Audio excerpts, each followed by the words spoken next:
क्या योग्यता होनी चाहिए व्यक्ति की कि ब्रज के धूलि का यह प्रभाव उन पर पड़े।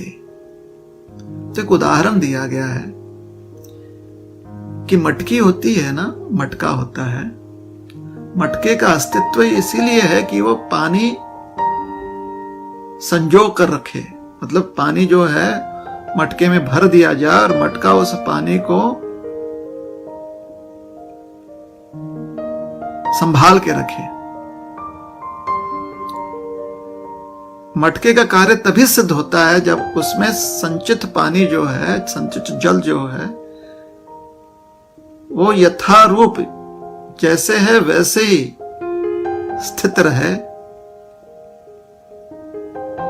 कहीं से भी वो पानी जो है चूए नहीं, चूना नहीं चाहिए पानी, या मटके से पानी जो है बह नहीं जाना चाहिए। तभी मटके का अस्तित्व जो है वो सिद्ध होता है। तो मटके का अस्तित्व ही होता है कि उसके अंदर पानी आप भर सकते हो। उसका स्वरूप ही ऐसा होता है कि उसके अंदर जल संचय किया जा सकता है, जल को रखा जा सकता है। तो अगर किसी भी मटकी को आप किसी जलाशय में डाल दें, जैसे कि किसी सरोवर में डालें या किसी कुएं में डालें, तो उसमें जल भर जाता है। लेकिन अगर मटकी का मुंह बंद रहे, मटकी का ऐसा कोई ढक्कन लगा रहा है जिससे कि मटकी का मुंह खुले ही ना,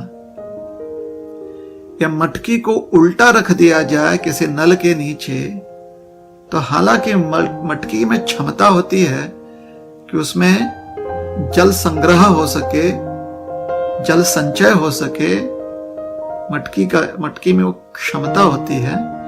लेकिन क्योंकि मटकी ने अपना मुंह बंद करके रखा हुआ है, या मटकी जो है नल के नीचे उल्टी खड़ी हो गई है, तो उसमें जल प्रविष्ट ही नहीं हो सकता।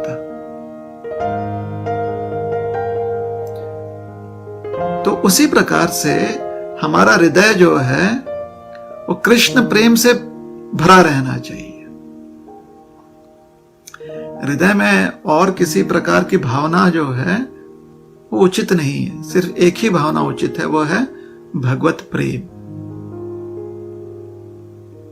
किसी कारण से हमारा हृदय जो है वो रिक्त हो गया है, या अन्य चीजों से भरा हुआ है। अगर हमारा हृदय रिक्त नहीं है, हमारा हृदय भरा हुआ है, या हमारे हृदय का जो मुंह है उसे हमने ढक्कन से बंद कर दिया है, या हमारा हृदय विमुख है भगवान से, उन्मुख नहीं है भगवान की ओर, जो हमारा हृदय देख नहीं रहा है, भगवान से उल्टे दिशा में हमारा हृदय स्थित है। भले ही हम वृंदावन धाम चले जाएं, भले ही ब्रजरज में बैठे रहें हम, लेकिन उस रज का प्रभाव हमारे हृदय तक पहुंचता नहीं। और नहीं पहुंचने का कारण है कि हमारा हृदय जो है वो बंद है, हमारा हृदय जो है अन्य चीजों से भरा हुआ है।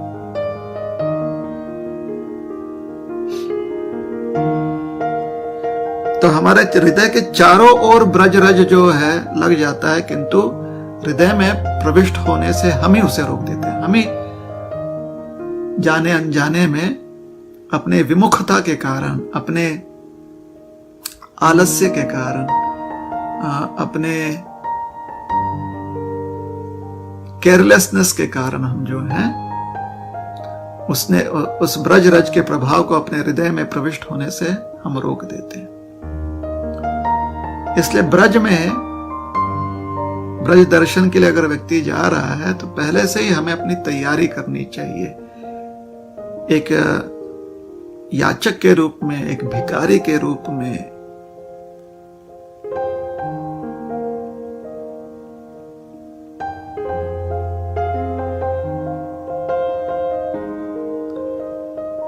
शरणागत के रूप में हमें ब्रज दर्शन के लिए जाना चाहिए, क्योंकि तब हमने अपने हृदय की तैयारी कर दी है कि हमारे हृदय का मुंह खुला हुआ है, ढक्कन हटा हुआ है और हम उन्मुख हैं, विमुख नहीं, उन्मुख हैं कृष्ण के प्रति।